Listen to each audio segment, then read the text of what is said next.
So who we are.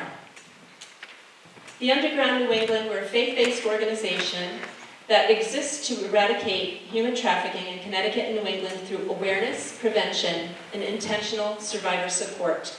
We were started 12 years ago as an umbrella 501c3 under Winterbury Church in Bloomfield. At that time, in 2012, a group of people realized there was trafficking going on the Berlin Turnpike, and a group of warriors would go down and pray at all the hourly rated motels down on that turnpike because they knew that trafficking was happening there. So that's how we were birthed. And the church has always been our biggest supporter, and we're so incredibly grateful for that.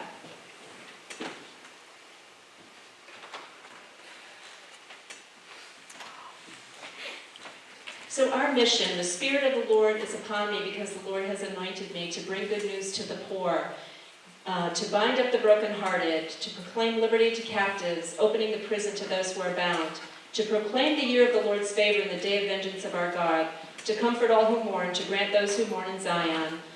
And you can read, instead of ashes, the oil of gladness instead of mourning, a garment of praise instead of a faint spirit, that they may be called oaks of righteousness, the planting of the Lord, that he may be glorified.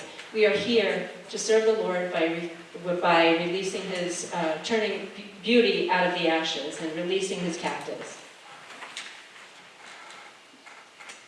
Our mission is to transform a culture of human trafficking and exploitation through the healing love of Christ Jesus, to provide intentional survivor support that will pave a pathway to freedom. We'll talk a little bit about that more toward the end. To educate and sensitize our communities through awareness events and prevention strategies, and to engage community partners for a unified approach. And as I mentioned, the church is one of our biggest proponents of that. We are a ministry that seeks to glorify God in all we do. We are a community that strives to be the heart, the hands, and feet of Jesus. We do not proselytize our clients. We only demonstrate the love and compassion of Jesus. We serve all people. It does not matter, race, creed, color. It's all the same. We're all Jesus' children. And we are people of integrity and honesty. So our pillars of impact, I'll just go over this very briefly with you, are awareness, things like we're doing tonight, these types of awareness events so that people understand what is happening. Prevention. We provide prevention tools to engage and equip the community. We work with other partners and we assist them in their prevention strategies. Survivor support, that's one of our biggest pillars. We work with adults who've been human trafficking from the time that they're identified, perhaps by the FBI, by law enforcement, by hospitals. We go in, we help them, and we'll walk with them until they are independent and have reached freedom. That may be 5 years, that may be 10 years, it doesn't matter. We stick with them through the whole journey. And freedom partners, I'm sorry about that. So that's you. You are all part of the solution, and the church and individuals within the community can all do something to make a difference. So these are some of the partners that we work with. We work with different agencies, churches, community allies, government, schools, law enforcement, legislation. And now I just want to talk a little bit about what human trafficking in Connecticut looks like. A lot of people have a narrative in their mind. We talk about stories a lot. So what is the story that you tell yourself about human trafficking? A lot of people have seen The Sound of Freedom, great movie, brought a lot of awareness, but that's not necessarily what it looks like in Connecticut. So we just, we have to tell people that that does happen, but in the United States, but it's not the predominant way that people are being trafficked, especially in Connecticut. So let's talk very briefly about the definition of what human trafficking is. It's a commercial sex act, means any sex act on account of which anything of value is given to or received by any person.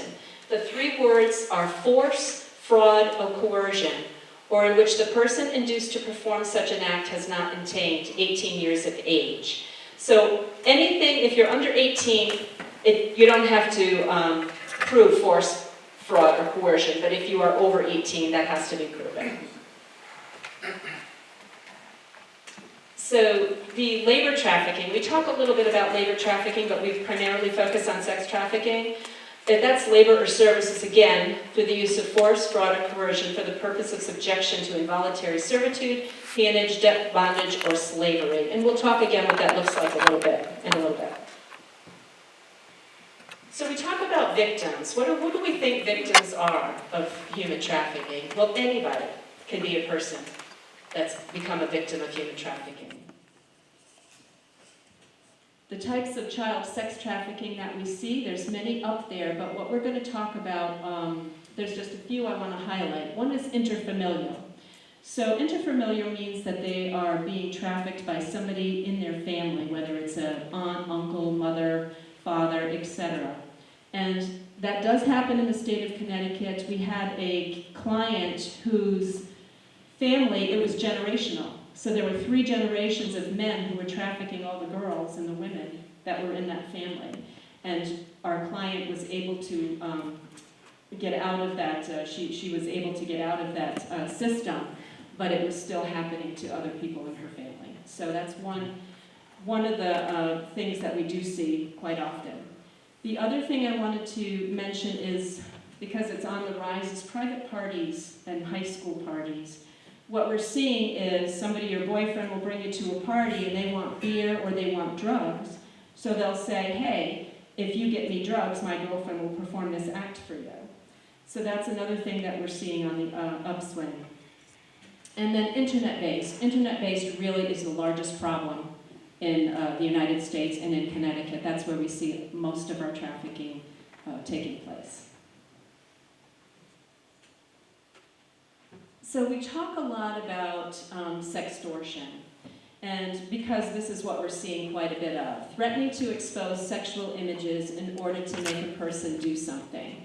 So we have a lot of times there'll be a young person who has been friended by somebody that they think they might know, or somebody who knows somebody that they might know on Facebook or one of the other different types of internet platforms. And they might think it's age appropriate for them to be doing this, and they might think that they're communicating with somebody their own age, when the reality of it is they're dealing with somebody much older and who is grooming them and is predatory in nature. So I'm going to show a video, and again, this is a bit of the dark side, but it really drives home the point of what happens to children when they go through the sextortion. So I'm just going to play that for you.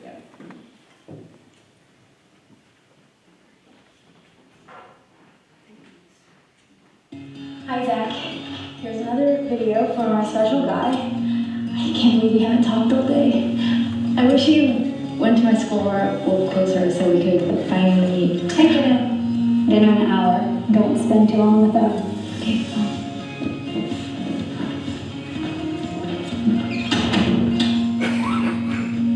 Okay, I know you've been waiting for this for a while.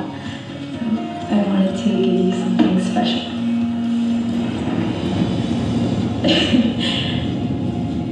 It's okay.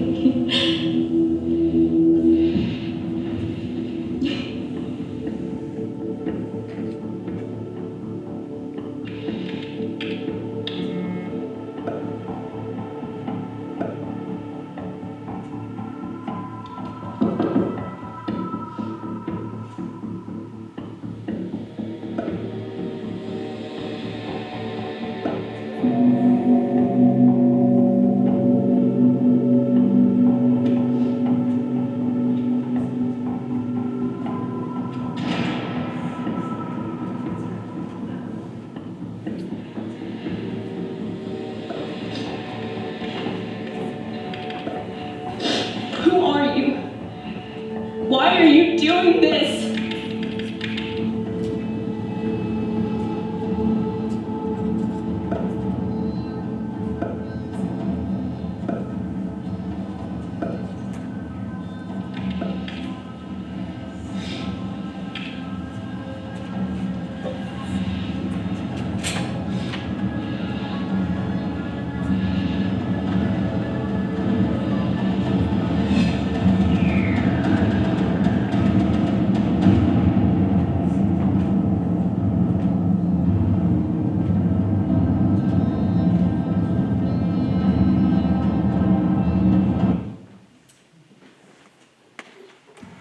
As many times as I've seen that, it still always bothers me because we know this is what is happening to our children. There are a few things I just wanted to point out. One is that if you looked at the little icon of the boy she thought she was communicating with, see, he looks just like somebody up here who's in her age group. And then the other thing I wanted to point out is you notice what happens to her from the beginning. She's this happy, pretty girl thinking she's just doing something that's, she has a boyfriend, she's excited, it's all good, it's all fine. And then you see what happens to her by the time the video ends. And that's truly what we see with our children when they go through sextortion. And so we'll talk about red flags later on, but that's just something to keep in mind. When you're seeing changes like that, you always have to wonder and ask questions about what's going on. And then the other thing I just wanted to say too was when you saw the perpetrator behind there, you see all those files that he has. So he's not just doing this to her. This is an ongoing, he's grooming, he's very slick at what he does, and he knows what he's doing. So just something to keep in mind. Hi. Sorry. And now I'm going to invite Nadine Thomas up. She's our executive director, and she's going to take it from you. Good evening. Good evening. I'm so sorry, I'm early for 7. I got it all mixed up in my diary. I'm so sorry. So I see where we are, and thank you so much for having me. So let me just jump right in. So what you're seeing on the board is data from DCF, Child Human Trafficking Department. And what that shows is that 67% of children who are trafficked from home.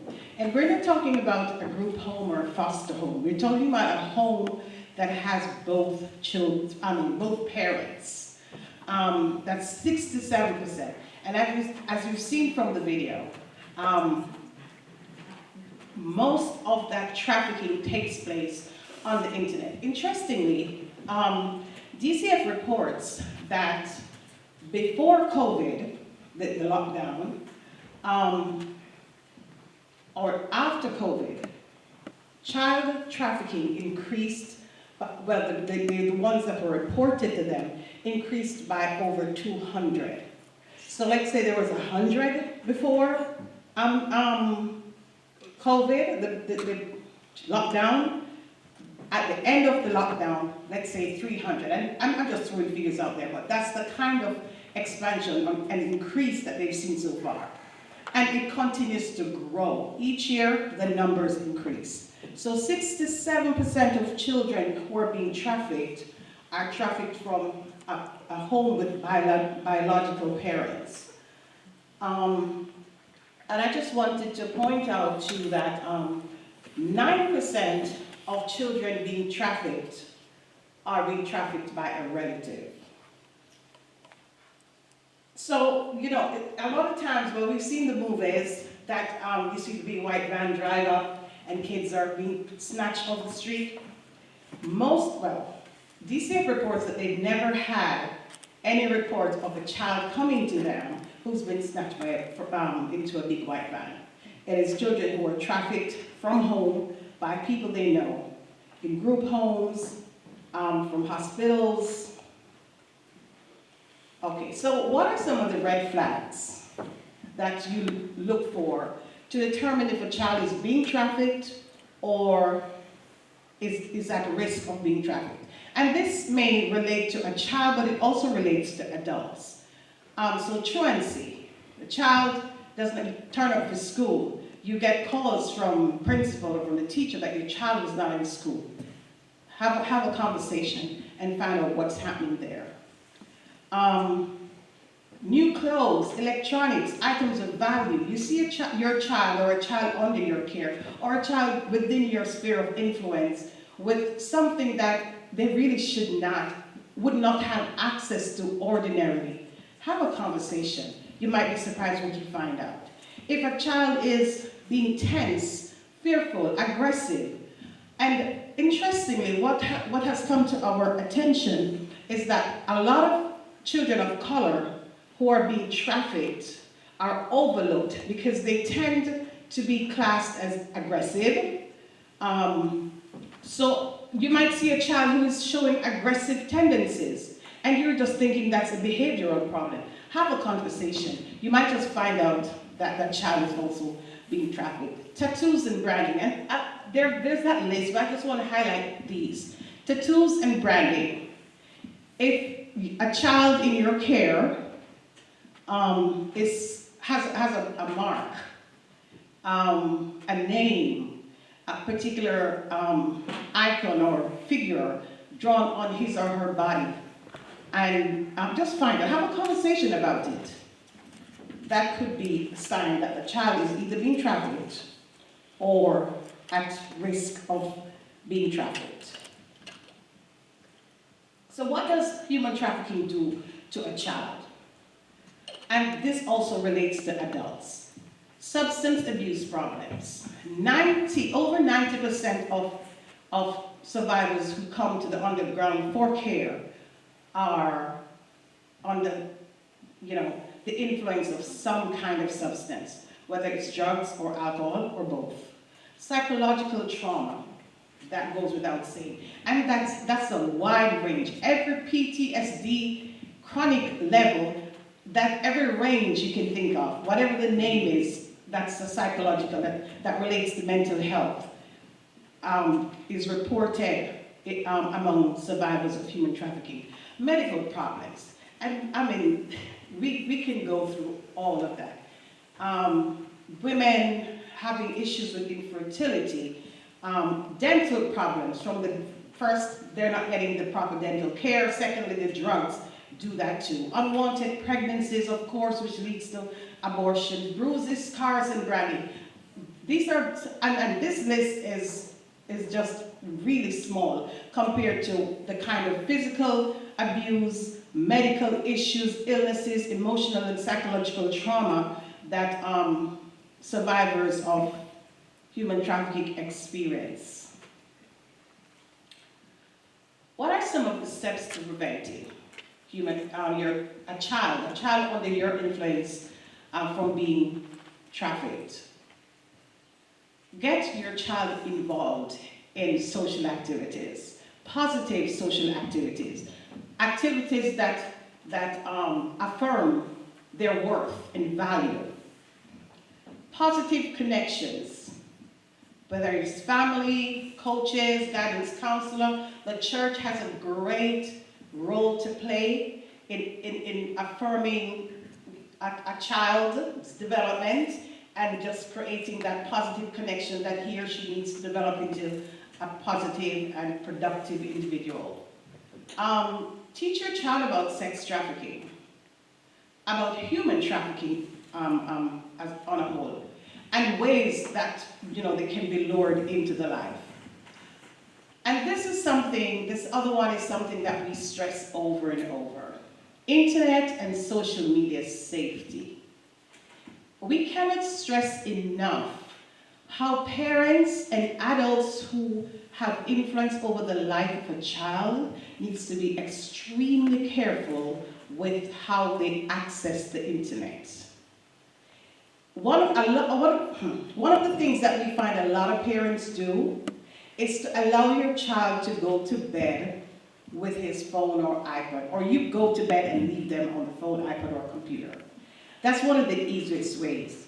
Social media is such a danger to children because children usually tend to go to social media and talk. Children are trusting, they're open, and they'll talk. I'm not feeling well today. Oh, my mom scolded me today. And they tend to vent on social media. I can understand why. It's kind of a safe space. You're talking to people who are faceless, who are nameless. You don't know who they are, so you tend to, they would tend to open. But that's where that's where those who are seeking their praise, that's where they go. That's when they are able to connect with that child. That's where they can come in and become the comfort they're looking for, the understanding ear they're trying to hear, the smiling heart that they're looking for. But behind that screen is a whole other story, is a whole evil, dark and evil that's waiting to lure them and to trap them. So let's be very, very careful as adults who have influence over children, how just to monitor their internet use, and especially their social media use. Can I say something? Sure. I just want to say that, we tend to think that the children, we can,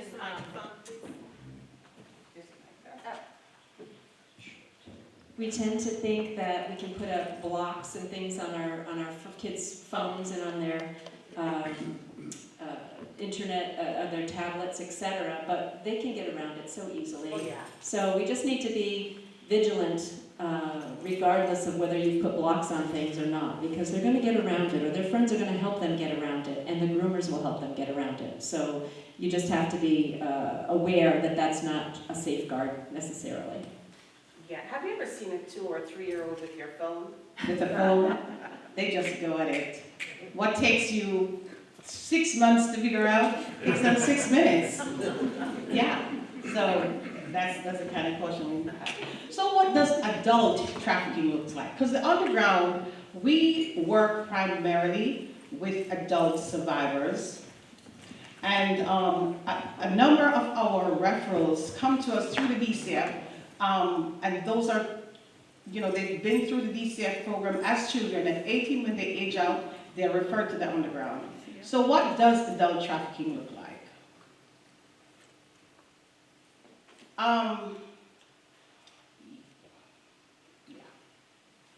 So red flags in adults. We went through red flags in children, and they're basically the same thing. But as adults, if you see an adult who is demonstrating mental health concerns, just, not all there, have a conversation. Someone who has a debt they cannot pay off, because one of the abuses that trafficked adults suffer is what we call financial abuse, where their trafficker will take their information, their credit cards, and they'll run up debts. So once they escape the life, they have these huge debts. It's in their name, so they're saddled with that. So if you see someone who is, so saddled with debts that cannot be paid off, that's a red flag. And this one is basically about labor trafficking, and a lot of times there's poly trafficking happening where, someone who's being labor trafficked is also being sex trafficked if they're unable to leave their place of work. If you find an individual who's always just moving around from city to state, have a conversation. That person could be trafficked or at risk of trafficking. And homeless individuals, most times people being trafficked or people who are homeless are being trafficked. Someone who's addicted to a substance usually is being trafficked. So what makes it so difficult for adults to exit the life of trafficking? You'd think that here's an opportunity to get out. But sometimes it is so difficult for an adult to get out. One of those could be criminal records. And I want you to understand that 98% of survivors of human trafficking has a criminal record, and it's not related to sex activities, commercial sex activities. It's not related to commercial sex activities. It is criminal activities that they were forced or coerced into doing while they were being trafficked, but the record's still there, and they have to deal with that. So it's easier to stay in the life than to get out and to face that. Debt, we spoke about the financial abuse, absolutely.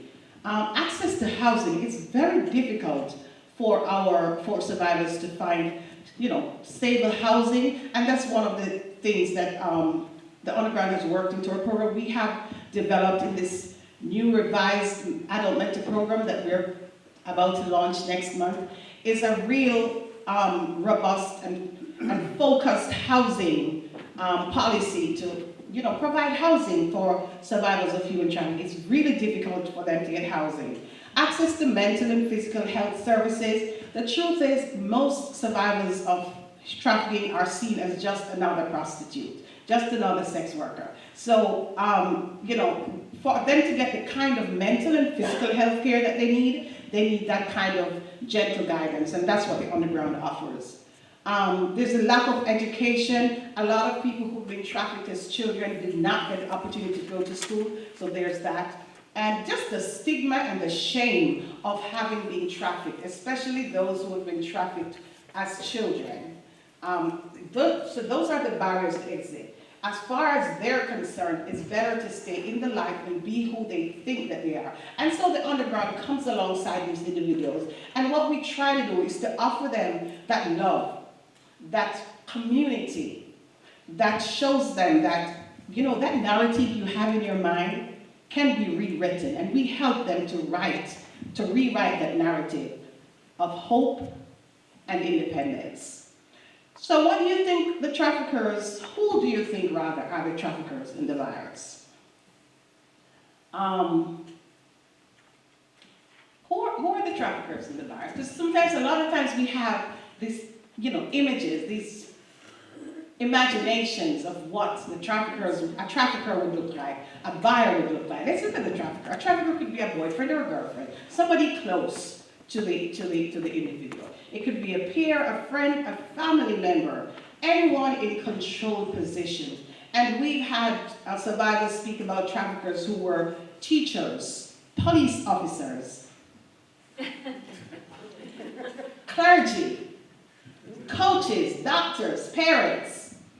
Anyone who benefits from or facilitates the commercial exploitation, sexual labor of another is a trafficker. And who do you think the traffickers are? Whatever the image is in your mind, I hope it encompasses all of that. There are different races, different ages, sex. Those are in Connecticut. And these are actual pictures of actual traffickers who were arrested in the state of Connecticut. Interestingly, the gentleman at the top was our board chairman's neighbor. Yeah. Who are the buyers? Anyone who exchanges something of value for commercial sex is a buyer. Interestingly, buyers are both men and women, all races, all classes, all ethnicities.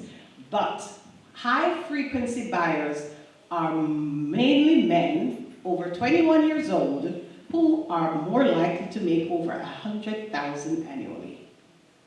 Those are typically the buyers.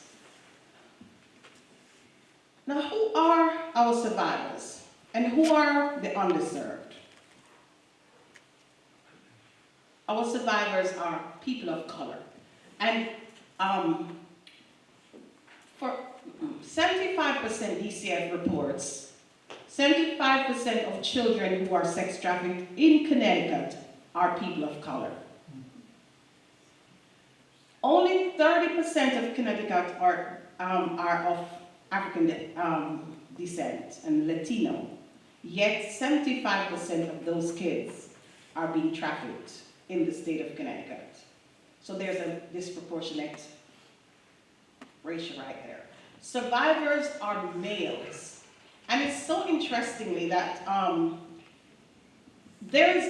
male survivors are one of the least reported sets of people, and we can understand why. Men are supposed to be men, macho, be strong. So for a man to say, oh, I'm being trafficked, the stigma alone doesn't allow them to report trafficking. Interestingly though, between 2017 and 2018, male referrals doubled at the DCF. Survivors include queers. Queer individuals are more likely to experience brutality, ostracization, and that instills that fear in them, that feeling that they have no one to reach out to. that feeling that makes them feel isolated, that makes the stigma of human trafficking even more, even greater. And they are less likely to report being trafficked. Interestingly, 40% of homeless youths are queers, yet only 5% have been reported as being trafficked to the DCF. So what do you think survivors need? And that's where the underground comes in. The underground provides support to survivors of human trafficking. Survivors of human trafficking are referred to the underground from the hospitals, from the police department, from the FBI. And so when they come to us, the first thing we do is to offer emergency triage service. That means just taking care of basic food and clothing, give them a place to take a shower and provide, hygiene products. And then over the years, and I say years because we offer a lifetime relationship with our survivors. So we give them ongoing support and encouragement, and we teach them living skills. We've had survivors who've come to the underground who doesn't know how to fry an egg. And so we have to teach them how to fry an egg, how to sweep, how to make a bed. We bridge them to healthcare, and we bridge them to other providers, case managers who will give them whatever social assistance they need to experience a good life outside of trafficking. In 2023 alone, the Underground spent over 1,000 hours of intentional mentoring with our one-on-one mentoring with survivors. 90% of our mentees completely exited the life of exploitation after meeting a mentor. And that's not an easy feat. That only has to be by the Spirit of God. Because a lot of times they are so connected to their trafficker. They're so connected to the life that it's so difficult to change that mindset that that I cannot survive outside of this environment. And so for 90% of our mentees to remain out of the life, that's a praise report. 90% of mentees are still out of the life. That means all of them who remain, after 1 year, they remain out of the life. 90% of our mentees have achieved stable housing. And when we say 90%, we're just being modest. Yeah. 100% just looks to show off. But 90% of mentees have achieved stable housing. And sometimes that takes a lot of hurdles. We have to get documents done or redone. It's just a lot of work. But, and of course, we put them on a path of maintaining themselves. So we have them writing goals and writing budgets, and the mentor walks alongside them as to ensure that they meet those goals and keep those budgets. And 90% of them now can take care of themselves, pay their rent, pay their utilities, and eat food. And we're happy, we're just blessing God. So what does the pathway to freedom look like that Underground offers? Phase 1, we take them out of that environment and we put them on a stable mental path that says there is life outside of the life.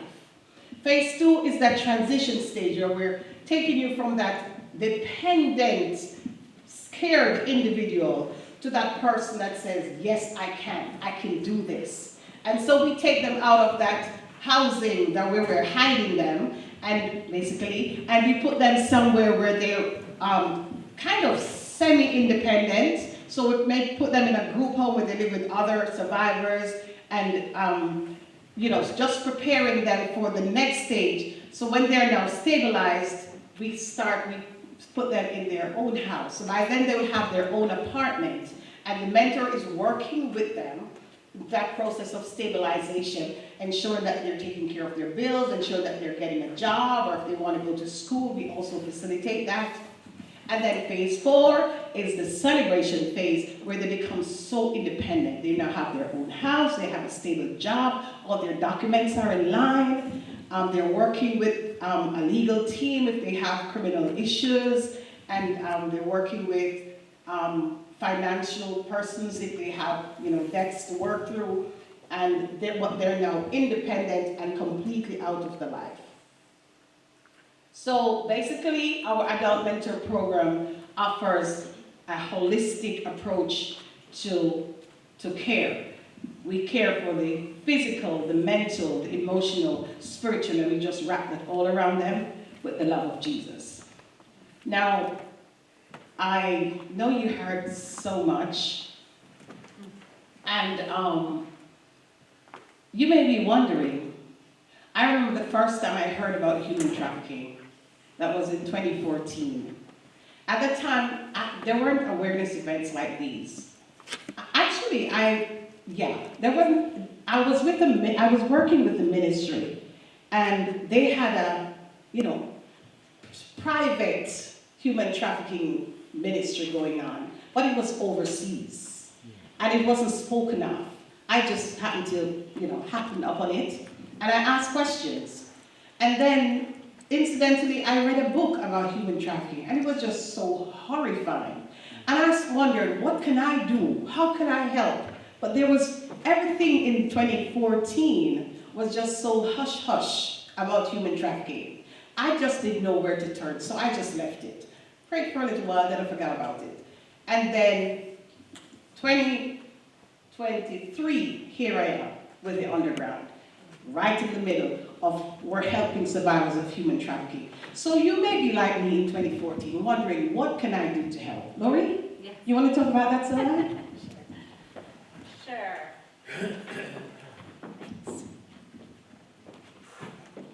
Oops. I think it turned it off. What's that? No, we got it. I could do that for you. Okay, thanks. So yes, there are definitely ways to help. There's an awareness. So if you're within your sphere of influence, if you belong to other clubs, or if you're involved in PTOs or have grandchildren, etc., help us put together awareness events. So the more people that we reach with this message, the more we can do something about ending human trafficking in Connecticut. We have a newsletter that we send out once a month. You can sign up for that in the back on our table. And again, share what you've heard tonight. Don't just go home and forget. Share what you've heard. Talk to youth in your life. Ask them if they've heard about it. Do they know? How do they keep themselves safe on social media? Host an event. Canvass high-risk areas with hotline materials. We've sent out over, I think it was 25,000 pieces of prevention and awareness materials through an organization last year. We went to bars and strip clubs and places like that to put up posters in bathrooms so that there would be some awareness as well as some services, the hotline, etc., for people that were in need. And so we have different freedom allies. We have freedom assistants, we have freedom prayer partners, event planners, ambassadors, outreach partners. Sometimes our survivors have to move and they need assistance with moving or driving them someplace or bringing them resources. We have a need for people who can teach life skills. We have a need for people that love to put on great parties and like to fundraise. So there's so many different ways that you can make a difference. And we do have a monthly prayer meeting that's held the second Friday of every month, but we're also looking for groups to start their own prayer teams and to pray for us every month. Oh, that's a pretty word for volunteers. Yes. So our Freedom Church partners, they support financially with cash. We have churches that do gift card showers, not baby showers, but gift card showers, or in-kind donations, provide opportunities for awareness events like you're attending tonight. We have care partners who sponsor they might sponsor one of our survivors, and if they have physical needs, sometimes they'll need. We had one who was learning how to cook and she wanted a lasagna pan or things like that. It could be a variety of things. So we have partners and sponsors for those. And then we have donors who, have a passion for what we do and they provide monthly, quarterly, or annual It takes about, we estimate for one survivor to get stabilized, it takes the underground $10,000 to $15,000. So it's not, it's a worthwhile endeavor. We love doing it, but it is a costly endeavor. So I'm going to share,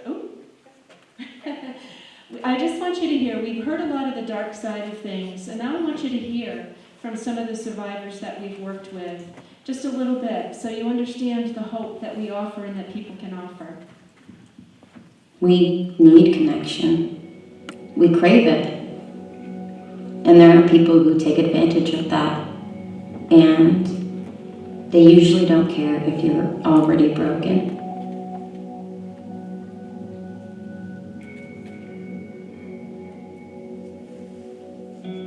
Nobody knows what that life is like, and the underground, they understand. They have people like me who are survivors that work with survivors just for that reason.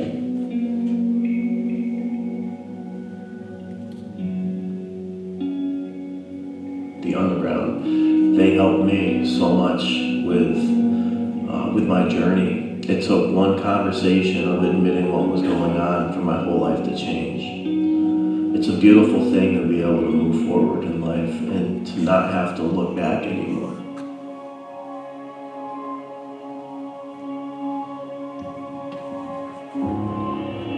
Those slides are a little outdated, but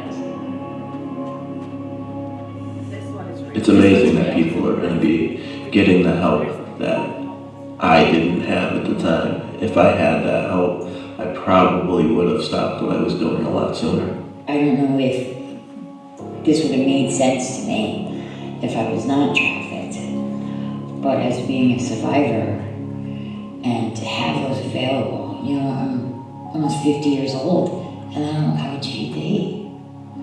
What happens if I had a tutor 20 years ago?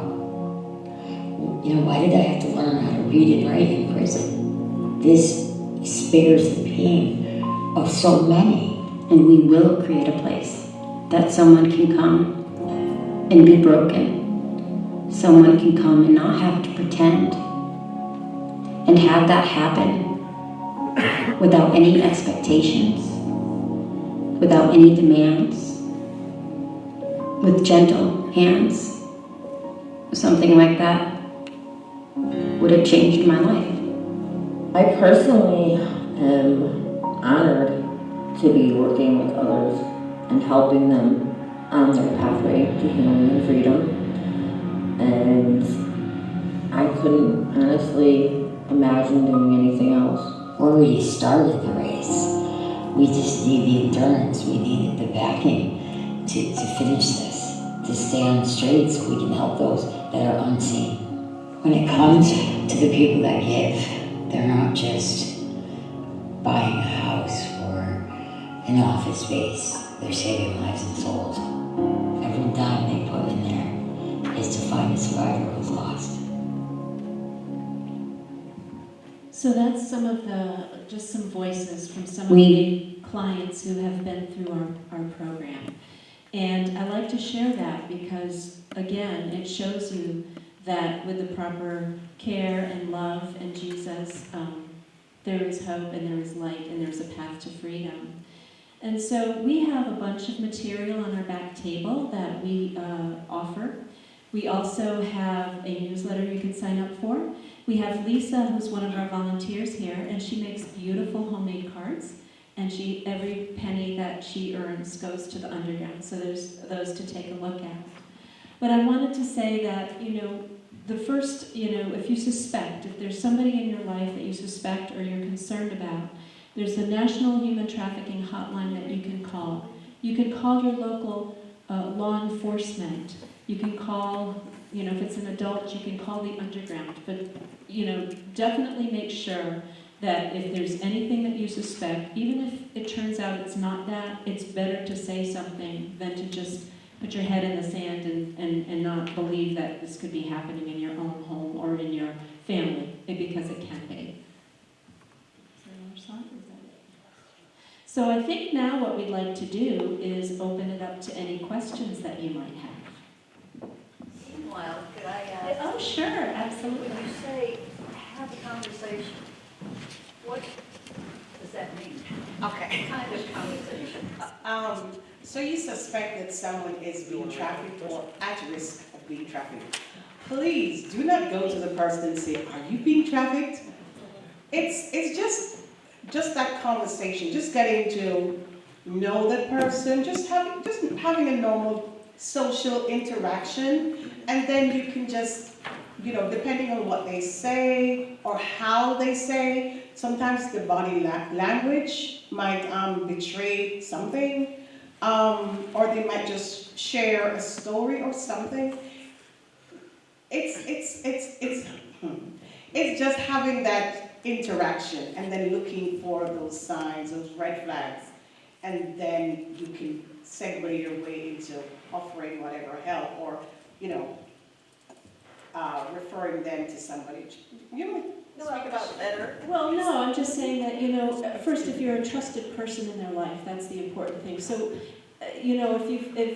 if it's somebody that you know and you have that conversation and you feel comfortable with them, right, you start out by just asking questions about their day, you're seeing those red flags, hey, it looks like you're having a bad day, it looks like you're, angry, can I help, what can I do, just really trying to be that loving, caring, hands and feet of Jesus to this person by starting small. Like she said, you don't want to come at it from, are you being trafficked?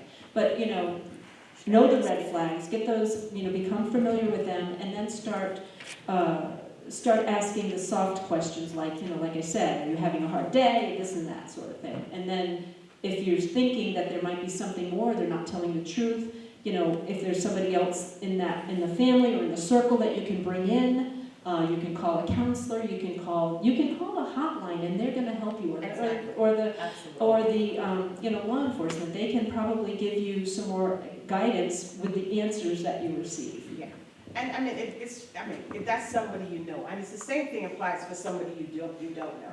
Just start that soft conversation, and I'm sorry. After this, Jeff, just have that soft conversation, and then you can work your way up. So we know of a family situation where it's suspected a 13-year-old boy is being trafficked, groomed, and his father went to the police. They've got a resident trooper. It's a town in Connecticut that doesn't have a full-time police force. Went to the resident trooper and was told there was nothing that they could do until some crime was committed. Is that true? There's nothing? I mean, what about scaring the hell out of them or something like that? Well, it all depends. Everything's like a case-by-case situation basis. So if you want, I could speak with you after, get a little bit more detail, and maybe provide some resources or see if there's different things that we could recommend. That'd be good. Thank you. No problem, sir. Hi. I actually realized today I'm a victim of human trafficking. And this happened years ago when I was 15. I'm 24 now. But my trafficker lived in a different state. And that's why I didn't report it, because I was afraid the same thing, that police would say there's nothing that they could do. Is there anything you guys could do if, let's say, I live in Connecticut and my trafficker lived in Texas? So is there anything like police could do from that standpoint? I've always wondered that. Well, first and foremost, thank you very much for sharing that. And oftentimes people they have those same concerns, right? Because if you live in a small town like this, you think of the police department as only that jurisdiction in that community, okay? But obviously something like this is actually the second largest criminal enterprise in the world, right? Human trafficking. So oftentimes local law enforcement definitely come and speak with your local police departments about this. If there's a situation where it's multi-jurisdictional, that involves a different state or even a different town or county, we use the FBI and other federal resources. So although sometimes local police departments do have limitations in what they could pursue in terms of criminality and caseloads, the federal government obviously has that broader reach. Okay. Can I just say that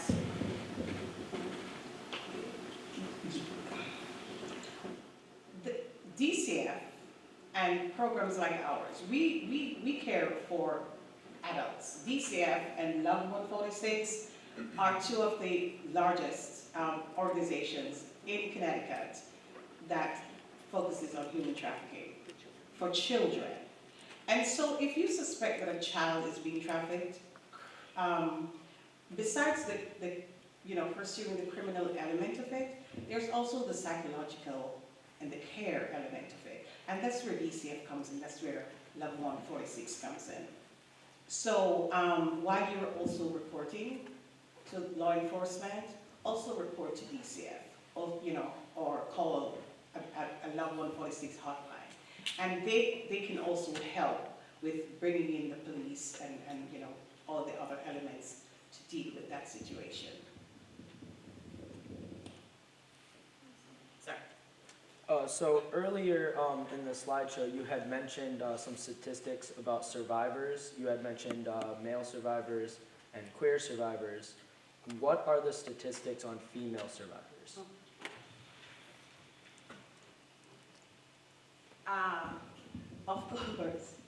Of course. I mentioned male survivors. I mentioned people of color because those are the most underserved. I can't give you like percentage statistics, but I'll tell you that the majority, if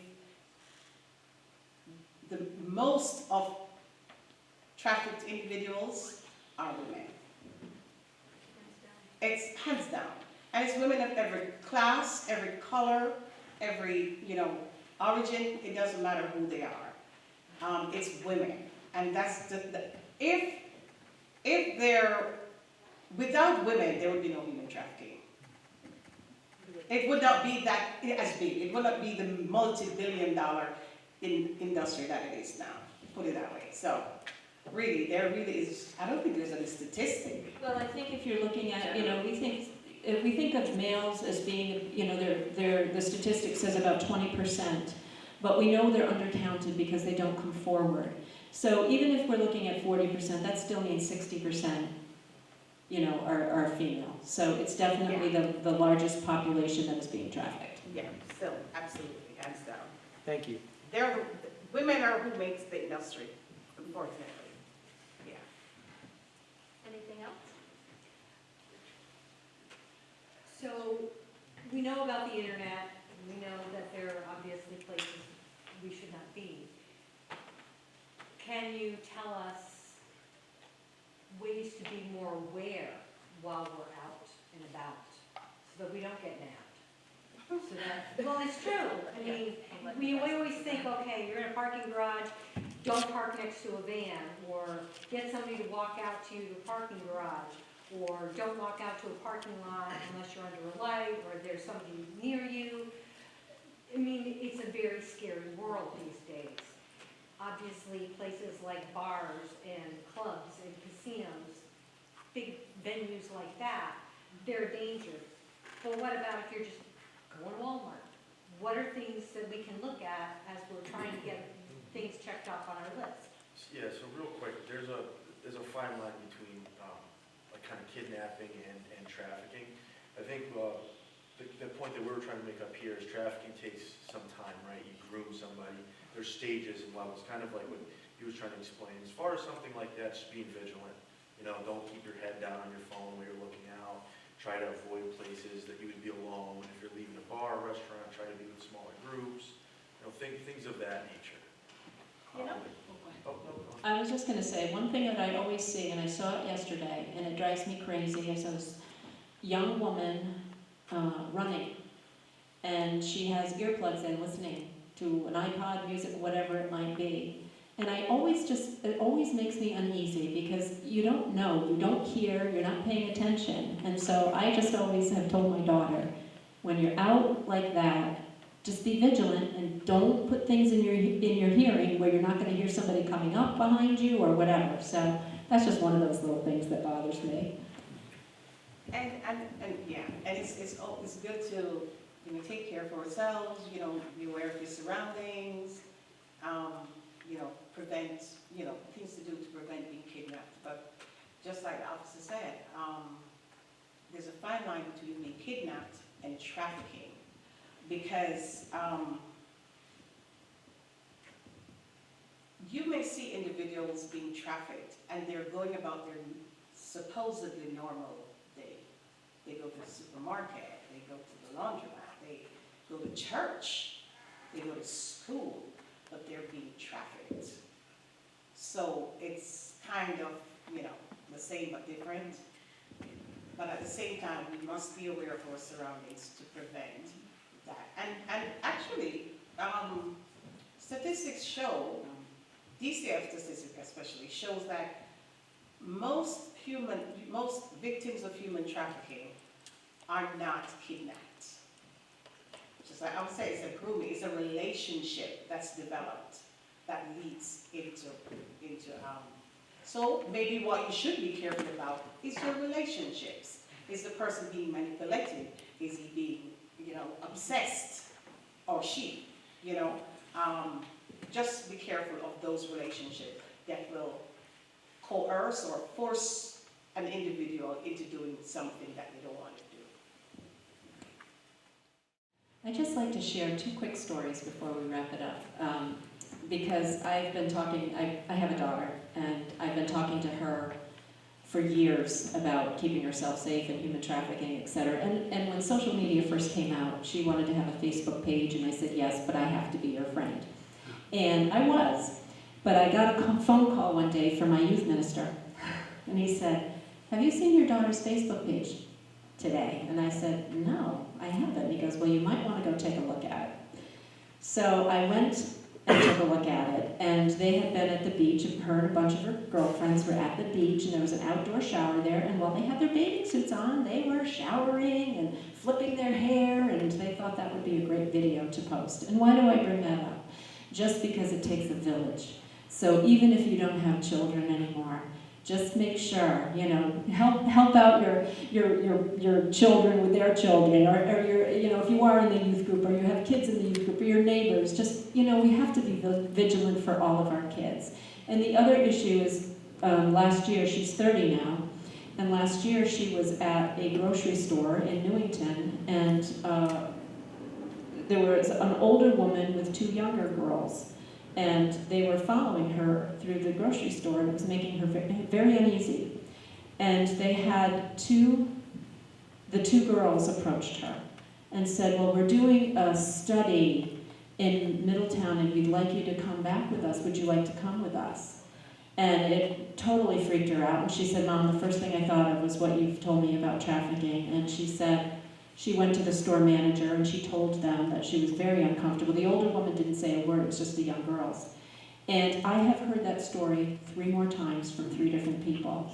I can't tell you that they're human trafficking, but what I can tell you is because I've talked to my daughter over and over again, she understood it, and she has a boyfriend who's a police officer. She called him, he came and got her.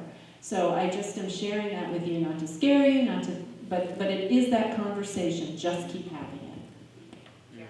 So thank you very much. I appreciate it. Thank you so much, Denise and Pastor, and all of you for coming out tonight. We have materials in the back. We have cards, and we thank you so much.